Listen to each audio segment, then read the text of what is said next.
Okay student, good morning to all of you. आज हम देख रहे हैं class 10 maths chapter 3 parabolic equation and two variable की एक्सरसाइज 3.3 का सॉल्यूशन देख रहे हैं। इसका इंट्रो पार्ट हम लास्ट वीडियो में देख चुके हैं, ठीक है। अब हम इसका सॉल्यूशन में क्या ना, जो क्वेश्चन नंबर फर्स्ट है ये हमारी parabolic equation in two variables है, इसको हमको क्या ना सॉल्व करना है, इसका सॉल्यूशन फाइंड करना है। Solution means x and y variable की वो वैल्यू जो इक्वेशन को दोनों इक्वेशन को क्या ना सेटिस्फाई करे। तो हमें क्या सब्स्टिट्यूशन मेथड से इसको सॉल्व करना है। हमने सब्स्टिट्यूशन मेथड पढ़ चुके हैं, ठीक है। तो सब्स्टिट्यूशन मेथड क्या होती है? सब्स्टिट्यूट मींस किसी एक चीज को उठा के दूसरी चीज में पुट कर देना, सब्स्टिट्यूट कर देना, उसको क्या बोलते हैं? सब्स्टिट्यूशन। तो ये जो हमारे दो इक्वेशन है, हमने क्या ना ये हमारा क्वेश्चन नंबर फर्स्ट का जो फर्स्ट पार्ट है, ठीक है। ये हमारी parabolic equation two variable given है x + y = 14 and x - y = 4। हमें इन दोनों को क्या ना सब्स्टिट्यूशन मेथड से बाय यूजिंग सब्स्टिट्यूशन मेथड हमको इसको क्या ना सॉल्व करना है एंड x एंड y की वैल्यू फाइंड करनी है। तो हम क्या करते हैं, सबसे पहले क्या करते हैं सब्स्टिट्यूशन मेथड में किसी भी दोनों इक्वेशन में से एक इक्वेशन में से क्या ना एक वेरिएबल की वैल्यू फाइंड कर लेते हैं। एक वेरिएबल की वैल्यू फाइंड कर लेंगे, उसके बाद में जो वैल्यू आएगी उसको जो रिमेनिंग इक्वेशन रहेगी उसमें हम क्या करते हैं पुट कर देते हैं। अब जब उस इक्वेशन को जो रिमेनिंग इक्वेशन में पुट करते हैं ना, तो जो इक्वेशन होती है वो क्या ना वन वेरिएबल की बन जाती है। अब जो वन वेरिएबल की बनती है, तो मैंने आपको क्या बताया था कि यदि वन वेरिएबल की इक्वेशन है तो उसे एक वेरिएबल की एक इक्वेशन से आंसर अपना आ जाएगा। अगर मान लीजिए दो वेरिएबल की इक्वेशन है तो दोनों वेरिएबल का आपने ना दो वेरिएबल के लिए इक्वेशन है उसका भी सॉल्यूशन फाइंड करना, तो उसके लिए हमें क्या ना दो इक्वेशन की जरूरत लगेगी। अगर मान लीजिए वैसे तो ऐसे सॉल्यूशन फाइंड हो जाएंगे बट इनफाइनाइट सॉल्यूशन होंगे, फिक्स नहीं होंगे। दो वेरिएबल है, दो इक्वेशन है, तो x एंड y की फिक्स वैल्यू क्या होगी, उसके लिए दो इक्वेशन की जरूरत होगी। तीन होंगे तो तीन इक्वेशन की जरूरत होगी, ठीक है। तीनों इक्वेशनों को क्या ना जो गिवन हमारा सॉल्यूशन होंगे x y जो वेरिएबल होंगे वो तीनों इक्वेशन को सेटिस्फाई करेंगे। तो यहाँ पे हम क्या करेंगे, स्टेप फर्स्ट सॉल्यूशन देखते हैं, ठीक है। तो सॉल्यूशन में हमें इसको किससे यूज सॉल्व करना है, solving by substitution method. Substitution method से हमें क्या करना है, इसको सॉल्व करना है। तो सब्स्टिट्यूशन मेथड में सबसे पहले हमें क्या करना है कि जो दोनों इक्वेशन है, दोनों इक्वेशन में से आप क्या करो किसी भी एक इक्वेशन से एक वेरिएबल की वैल्यू फाइंड कर लो। तो मैं क्या फ्रॉम इक्वेशन सेकंड, मैं सेकंड इक्वेशन ले रहा हूँ, क्या लूंगा from equation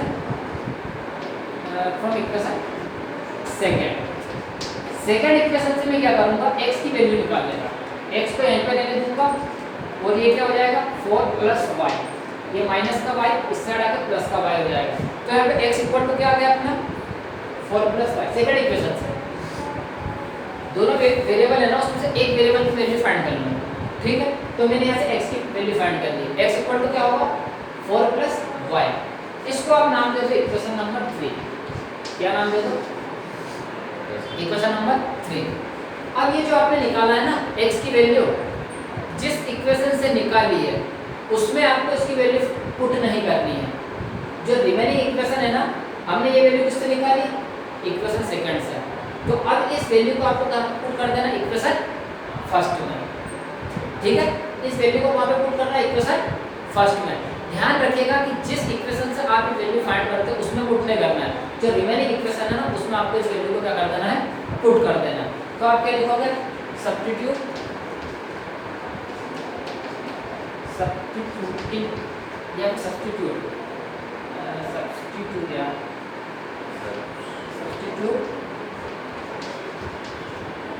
the value of x in equation first. ये जो आपने निकाली ना x की वैल्यू, इस x की वैल्यू को आपको क्या करना है, सब्स्टिट्यूट कर देना है इक्वेशन फर्स्ट में। कहने का मतलब क्या है कि x की जगह आपको क्या पुट करना है इस इक्वेशन फर्स्ट में 4 + y। इस इक्वेशन में x की जगह आपको क्या पुट करना है 4 + y, क्योंकि x हमने यहाँ से निकाला ना। तो जब आप इस x की वैल्यू को इक्वेशन फर्स्ट में सब्स्टिट्यूट करोगे तो देखिए x की जगह आप क्या पुट करोगे 4 + y। आपकी इक्वेशन फर्स्ट क्या है, x + y = 14। ये इक्वेशन फर्स्ट है। तो यहाँ पे x की जगह में इस वैल्यू को पुट करना है। हमने बोला ना substitute the value of x in equation first, तो x की जगह आपको क्या रख देना 4 + y = 14, ठीक है। अब यहाँ क्या हो रहा है, देखिए ये कौन सी इक्वेशन बनेगी, linear equation in one variable. तो वहाँ से एक वेरिएबल की जो अपने क्या बोलते हैं वन वेरिएबल की वैल्यू फाइंड हो जाएगी। देखिए राइट आपको एक साइड दे दीजिए, y एंड y दोनों लाइक है, 4 एंड 14 लाइक है, तो y प्लस y कितना हो जाएगा 2y एंड ये 14 और ये प्लस का 4 इक्वल के साइड आगे किसका हो जाएगा माइनस का 4। कोई डाउट? ठीक है, तो ये 2y इक्वल टू आपको क्या मिलेगा 10 मिला। अब यहाँ से क्या होगा, देखिए ये y के साथ भी किसमें है मल्टीप्लाई है, जब 2 को आप इक्वल के साइड बसाओगे ये मल्टीप्लाई में साइड है किसमें चला जाएगा डिवाइडेड, तो क्या हो जाएगा y इक्वल टू 10/2 और यहाँ से आपको y की वैल्यू क्या मिली, आपको y की वैल्यू मिली 5, इक्वेशन थर्ड में पुट कर दो y की जो वैल्यू मिला 5। अब आप चाहो तो इस y की वैल्यू को इक्वेशन फर्स्ट में पुट करो, इक्वेशन सेकंड में पुट करो, इक्वेशन थर्ड में किसी में भी पुट कर दो, आपको x की वैल्यू मिल जाएगी। ध्यान इतना रखना है कि जो पहले स्टेप हम करते जो भी वेरिएबल की वैल्यू निकालते हैं जिस भी इक्वेशन में, जो रिमेनिंग इक्वेशन होते हैं ना उसमें इसकी वैल्यू को पुट करते हैं, जिससे निकालते उसमें निकालना, ठीक है। और अब जब y की वैल्यू आ जाती है ना तो सबसे अच्छा काम जो इक्वेशन 3 रहती है ना उसमें आप जो है ना वो वेरिएबल जो भी वैल्यू निकलती है ना आपकी उस वैल्यू को इक्वेशन नंबर 3 में पुट कर दिया करो। 1 में करोगे, 2 में करोगे, 3 में करोगे सेम ही आंसर आएगा, कोई दिक्कत नहीं, क्योंकि सेकंड और थर्ड तो सेम ही है, सेकंड और थर्ड तो सेम, इसी से तो हमने x की वैल्यू निकाली। तो अब एक काम किया करो कि जो भी वैल्यू यहाँ पे निकल जाए ना उसको इक्वेशन थर्ड में पुट कर दिया करो, ठीक है। तो आप क्या लिखोगे, put the value of y in equation, किस इक्वेशन में पुट करना है थर्ड में। थर्ड इक्वेशन हमारी क्या है x equal to 4 plus y, x equal to 4 plus y और y इक्वल टू क्या 5 है, तो यहाँ पे हमें क्या x y की जगह 5 पुट कर देना, x इक्वल टू 4 प्लस 5, तो x की वैल्यू क्या आ जाएगी 9, ठीक है। तो यहाँ से देखिए यहाँ से क्या हुआ, y इक्वल टू आपको 5 मिला और x इक्वल टू आपको क्या मिल गया 9, तो ये जो x equal to 5 and y equal to 9 है ना यही आपका क्या है सॉल्यूशन है, यही क्या आपका सॉल्यूशन। तो आप क्या लिखोगे, therefore the solution of given pair of linear equation in two variable are x equal to 9 and y equal to 5, ये आपका सॉल्यूशन कंप्लीट हो गया। ओके ठीक है, अब हमें देखना है कि यार हमारा आंसर सही है या गलत है। कैसे चेक करेंगे, वेरीफाई कर लो, x एंड y की वैल्यू को क्या ना दोनों इक्वेशन में पुट कर करके देख लो, अगर दोनों इक्वेशन को सेटिस्फाई कर देती है तो आंसर सही है। सेटिस्फाई करने का मतलब left hand side equal to right hand side. चलिए वेरीफाई करके देख लेते हैं। मैं ओनली एक ही क्वेश्चन में करवाऊंगा, बाकी ये सब लिखवा रहा हूं, ये लिखने का तरीका क्वेश्चन किस तरह से सोल्व करते हैं। नेक्स्ट क्वेश्चन जो भी करेंगे ना मैं शॉर्ट करूंगा, ये सब चीजें नहीं लिखूंगा, ठीक है। ये आप देख लेना है, आपको क्या है जब आप फेयर में करेंगे तो आपको बिल्कुल प्रॉपर वे में ही लिखना है। चलिए तो मैं वेरीफाई करके दिखा देता हूँ, ठीक है। चलिए वेरीफाई का मतलब क्या होगा कि x equal to 9 and y equal to 5 हमें क्या करना है, इक्वेशन 1 एंड इक्वेशन 2 में पुट करके देख लेना। अगर इस इक्वेशन को दोनों इक्वेशन को सेटिस्फाई करते हैं तो आंसर हमारा सही है, x plus y equal to 14, ठीक है। तो आपको क्या ना x की जगह क्या पुट करना है 9 पुट करना और y की जगह 5 पुट करना। 14 इक्वल टू 14 आ गया, मतलब left hand side equal to right hand side आ गया, तो ये आपका आंसर सही है। आपने इक्वेशन 1 में पुट करके देख लिया है, अब आपको इक्वेशन 2 में भी पुट करके देखना है। ये चीज जो है ना वेरीफाई, यदि मान लीजिए एग्जाम में आपके पास टाइम है, आपके पास टाइम है तो आप कर सकते हो, नेसेसरी नहीं है कि आपको वेरीफाई करना ही है, जब तक कि क्वेश्चन में ना बोला जाए।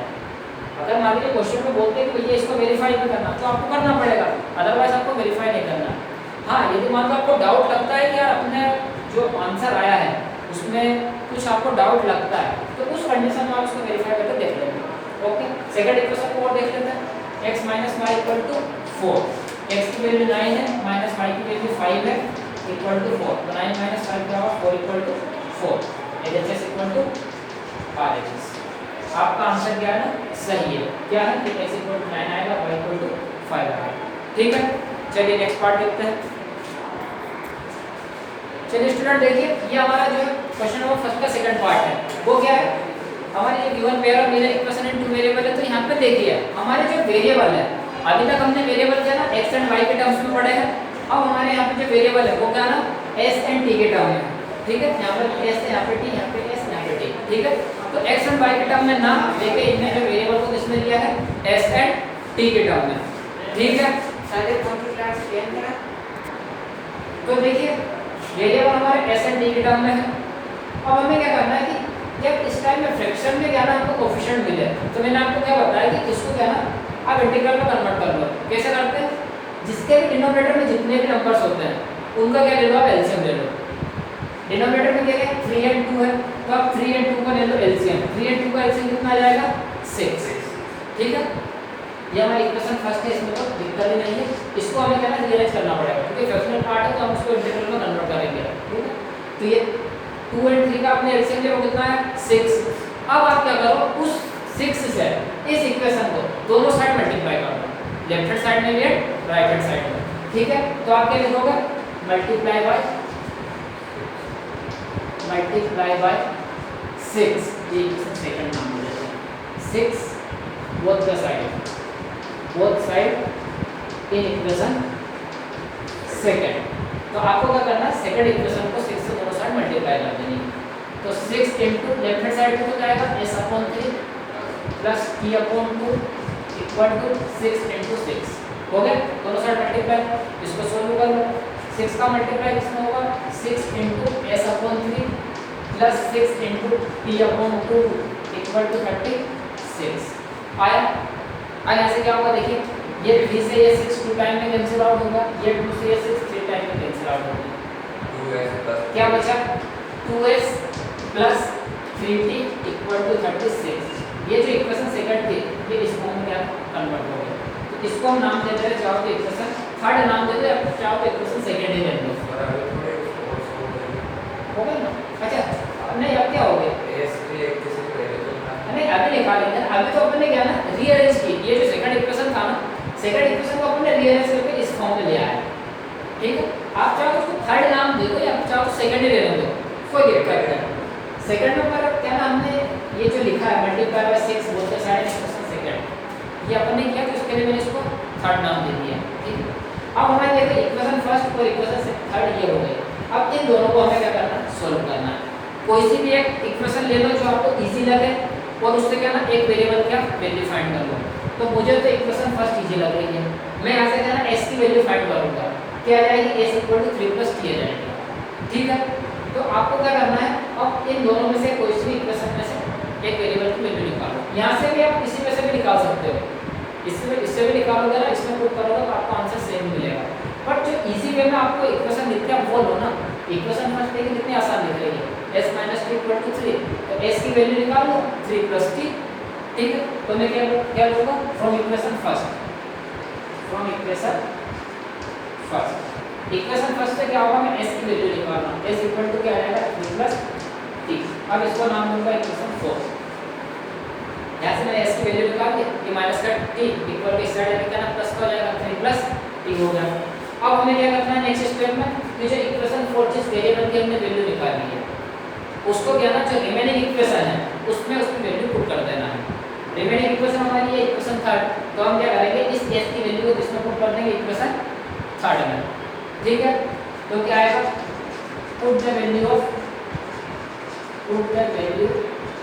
Of s in equation third, ठीक है। अब थर्ड इक्वेशन में s की जगह आपको क्या पुट करना है, 3 प्लस t, ठीक है। तो यहाँ पे 2s है, तो क्या 2 इंटू s की जगह क्या पुट करोगे, 3 plus t plus 3t equal to 36। अब इसको आप सोल्व कर लो, सोल्व करोगे तो आपको क्या देगा, 2 3 या तो दे देगा 6 प्लस 2 इंटू t क्या दे देगा 2t plus 3t 5t equal to 36। Like term को एक साइड ले दो, यहाँ पे क्या होगा, देखिए 2t प्लस 3t कितना हो जाएगा 5t, ये 36 एंड ये 6 इक्वल टू इस साइड माइनस का हो जाएगा। तो 5t इक्वल टू आपको क्या मिलेगा 30, t इक्वल टू क्या मिल जाएगा 5 मल्टीप्लाई में इक्वल टू इस साइड जाकर डिवाइड में चला जाएगा 30/5, तो t इक्वल टू आपको क्या मिल जाएगा t की वैल्यू आपको मिल गई, s एंड t में से एक वेरिएबल की वैल्यू मिल गई आपको t। अब आपको s की वैल्यू चाहिए तो इस t की वैल्यू को जो है ना किसी भी इक्वेशन में पुट कर दो, आपको s की वैल्यू मिल जाएगी। मैंने क्या बताया कि जो हम इक्वेशन निकालते हैं उसमें पुट किया करो, तो उसमें क्या ना सोल्व करना आसान होता है। तो आप ना इक्वेशन 4 में इसकी वैल्यू को पुट करो, ठीक है। आप क्या लिखोगे, put the value of t in equation 4, ये इक्वेशन ये जो t की वैल्यू है ना इक्वेशन 4 में पुट करोगे तो क्या आएगा, s equal to 3 plus t, और t कितना आपका 6 है, तो s की वैल्यू क्या है 9। ये आपने दोनों वेरिएबल की क्या है वैल्यू फाइंड करनी है, s equal to 9 and t equal to 6। अब यदि आपको चेक करना है तो वेरीफाई कर लो, फर्स्ट एंड सेकंड इक्वेशन में क्या ना s एंड t की वैल्यू पुट करके देख लो, left hand side equal to right hand side दोनों इक्वेशन में मिल रही, तो आपकी वैल्यू आपका आंसर जो है करेक्ट है, ठीक है।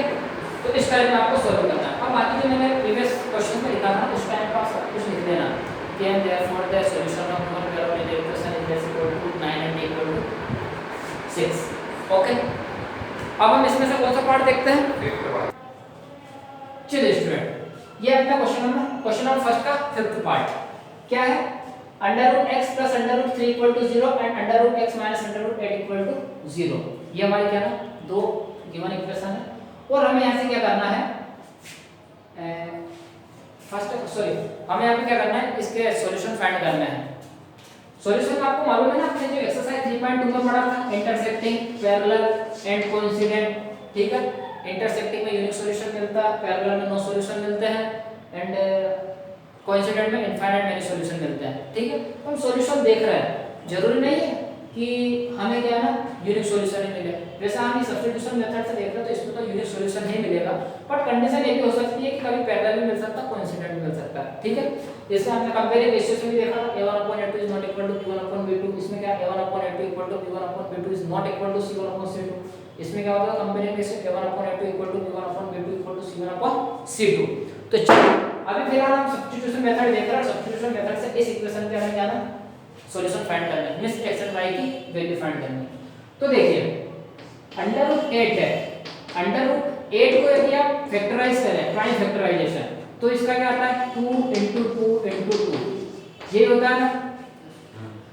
इसको भी क्या लिख सकता हूं, under root 8 under root 4 into 2, और इसको मैं क्या भी लिख सकता हूं under root 4 into under root 2, ये भी लिख सकता हूं, क्योंकि मैंने आपको ये भी बताया था क्या ना, यदि मान लीजिए under root a into b है तो आप इसको ये लिख सकते हो under root a into under root b, या फिर under root a upon b है तो आप इसको ऐसा भी लिख सकते हो under root a upon under root b।